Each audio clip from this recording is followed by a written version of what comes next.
तो hello guys, welcome to my new blog. आज चाहिँ फेरि कुकिङ ब्लग लिएर आइसकेको छु। अहिले चाहिँ म प्रियांशुको घरमा छु, हेर्न सक्नुहुन्छ। यहाँ म प्याज काट्नको काम मिलेछ अनि यहाँ चाहिँ क्याप्सिकम या प्याज मर्चा यसमा छ, टमाटर पनि होला यसैमा कहीँ हेराइरहेको छु। हेर्नुहोस् यहाँ टमाटर छ। यहाँ गीत सुन्दै सुन्दै, त्यो पनि कुमार सागरको गीत सुन्दै सुन्दै प्याज काटिरहेको छु। यसपछि प्रियांशु गएको छ त्यो मासु धुन, चिकन। फेरि सेम चिज हामी फेरि बनाउँला, ठिक छ। अहिले धराधर प्याज काट्न दिनु मलाई।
हेर्न सक्नुहुन्छ लास्ट स्टेज सब काटकुटेर राखिदिए एक निडा।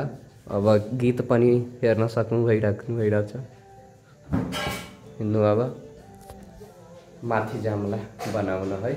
ल अब गाइज म आसन ग्रहण गरिसकेछु, हेर्न सक्नुहुन्छ यहाँ। यहाँबाट यो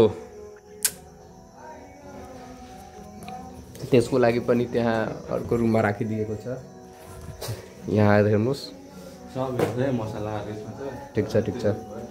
यहाँ प्याज राखिसकेछौँ हामी अनि यसलाई अलिअलि ब्राउन गरिरहेछौँ। त्यसपछि यसमा चिकन राख्छौँ। सक्नुहुन्छ यहाँ अलि यहाँ मासु राखाइरहेछ। खाना बनाउँदैछु क्या, अलि बिचमा अलि डिस्टर्ब होला। यहाँ कुरा गरिरहेछ आफ्नो गर्लफ्रेन्डसँग। गर्लफ्रेन्ड होइन, साथी हो। ठिकै हो। म यहाँ चिकन करी बनाउँदै भुजेको हेर्न सक्नुहुन्छ कस्तो छ।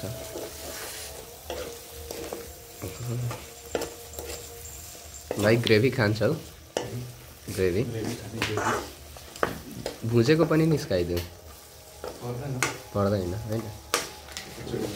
ल हेर्न सक्नुहुन्छ बनिसक्यो हाम्रो चिकन। अब उतार्न गइरहेछौँ।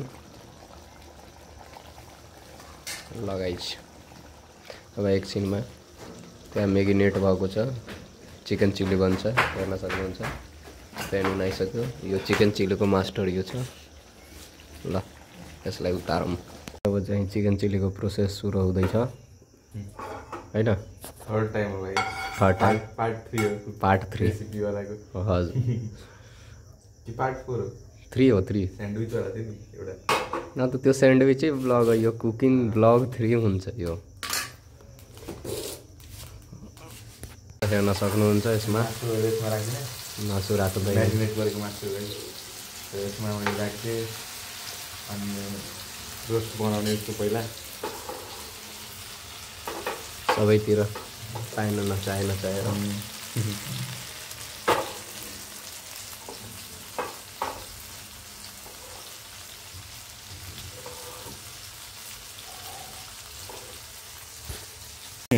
त्यो गाइस अब चाहिँ हामीले प्याज र क्याप्सिकम हालिसकेको छौँ तेलमा र अहिले एकछिन यसो भुट्छ हामी यसलाई मजाले अनि त्यसपछि सोया सस नि हामीले हालिसकेको छौँ अनि अब एकछिन भुजेपछि यसमा अलिकति नुन हाल्छौँ अनि त्यसपछि त्यो टमाटो र चिल्ली मिक्स हो यस्तो तपाईँसँग टमाटो छ भने चिल्ली छुट्टै हाल्नु होला चिल्ली सस सस हाल्न जाँदैछु एकदम राम्रोसँग फ्राई भइसक्यो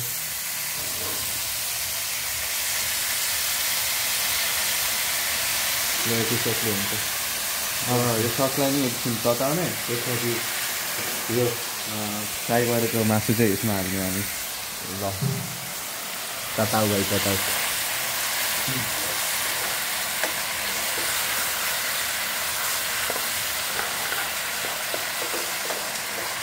2 मिनट चाहिँ तताउने त्यसपछि हाल्ने ल भाइ सो गाइस अब रेडी भइसक्यो पुरै होइन अब हामी यसमा यही रोस्ट गरेको मासु हाल्छौँ र अलिक रोस्टिङ गर्दाखेरि बिग्रियो त्यही भएर केही छैन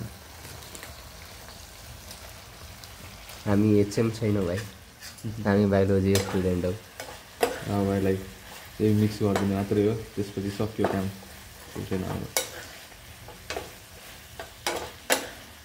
लगाइ मिक्स गर्दैछौँ हामी सकाउन लाग्यो हेर्न सक्नुहुन्छ एकदम दामी छ गाइस चिकन चिल्ली अनि ग्रेभी पनि टेस्टी के लगाइ हामी सकाउन पनि राम्रो छ होटलभन्दा पनि गाई जब चाहिँ हामी सकाउन लाग्यो है ल